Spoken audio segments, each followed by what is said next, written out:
इस वक्त पूरे देश में गैंगस्टरों पर कड़ी कार्रवाई चल रही है, खासतौर से राजस्थान, पंजाब और हरियाणा, दिल्ली। इन सभी राज्यों में लॉरेंस बिश्नोई गैंग के नेटवर्क को तोड़ने के लिए लगातार कोशिशें की जा रही हैं। लेकिन इन सब के बावजूद भी लॉरेंस बिश्नोई की गैंग लगातार एक के बाद एक कई वारदातें कर रही हैं।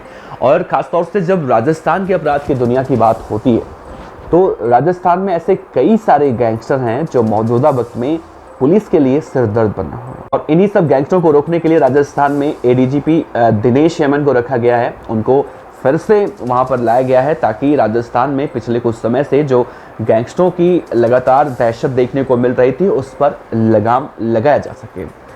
आज हम आपको दो ऐसे कुख्यात गैंगस्टरों की बात बताने वाले हैं जिनमें से दो तो गिरफ्तार हुए हैं, लेकिन उनका विरोधी गैंग का बदमाश अभी नहीं पकड़ा गया है, वो फरार है।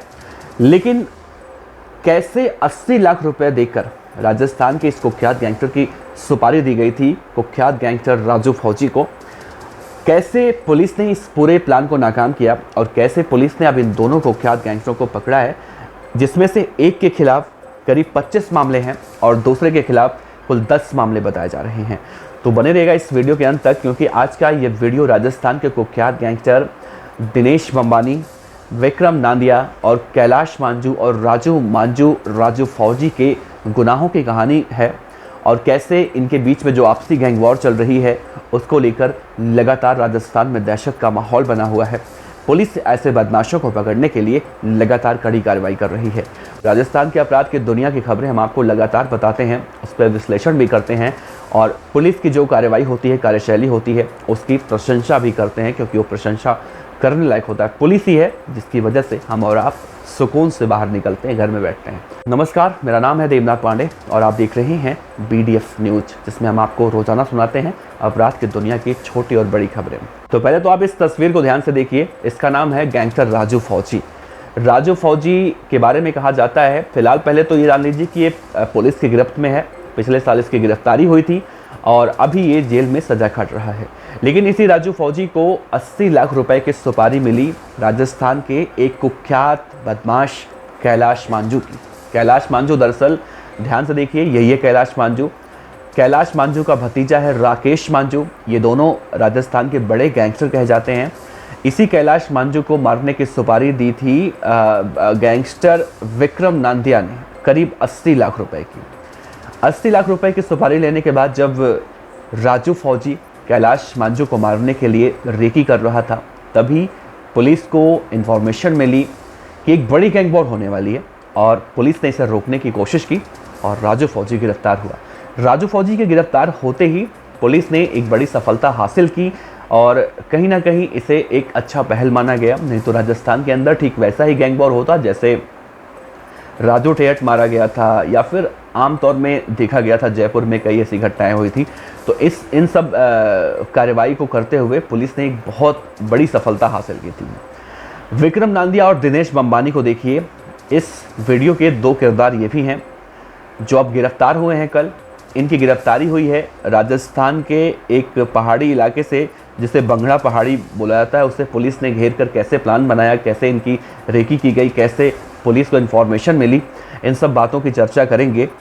तो दिनेश यमन जो हैं राजस्थान के एडीजीपी और राजस्थान के पुलिस महानिदेशक उमेश मिश्रा, पिछले कई महीनों से, खासतौर से जब दिसंबर के बाद राजू टेहट की जब हत्या हुई उसके बाद राजस्थान में सोशल मीडिया की मॉनिटरिंग की जा रही है और सोशल मीडिया पर कैसे गैंगस्टरों की तस्वीरों को लोग वायरल करते हैं, स्टेटस लगाते हैं, बंदूकों के साथ फोटो डालते हैं और उनके वीडियो को लाइक करते हैं, शेयर करते हैं। उन सब पर एक कड़ी कार्रवाई का सिलसिला जो शुरू हुआ, उसकी जो बानगी देखने को मिली।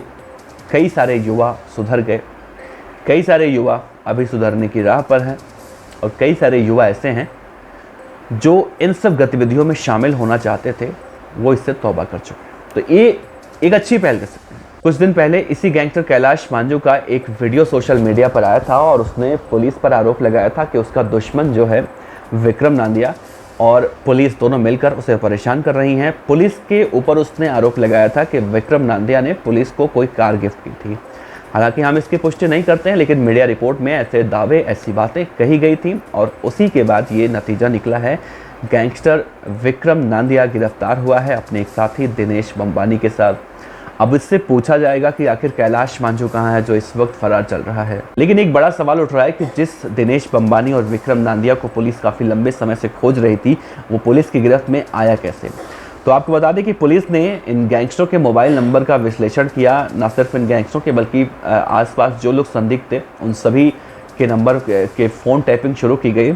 और पुलिस ने जब बंगड़ा पहाड़ी को घेरा तो वहाँ देखा कि पहाड़ी के ऊपर 5-6 लड़के ऐसे हैं जो हमेशा वहाँ पर रहते हैं।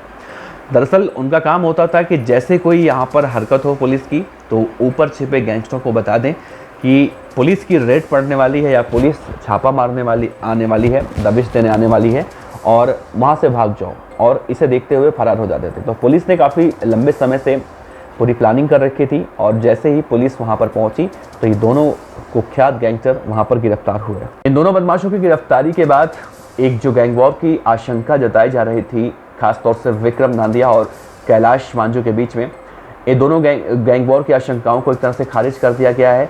राकेश मांझू जो कि कैलाश मांझू का भतीजा था, इसके बारे में कहा जाता है कि इसने पहले फायरिंग करवाई थी विक्रम नांदिया पर, और उसके बाद ही विक्रम नांदिया ने 80 लाख रुपए की सुपारी कैलाश मांझू की राजू फौजी को दी थी।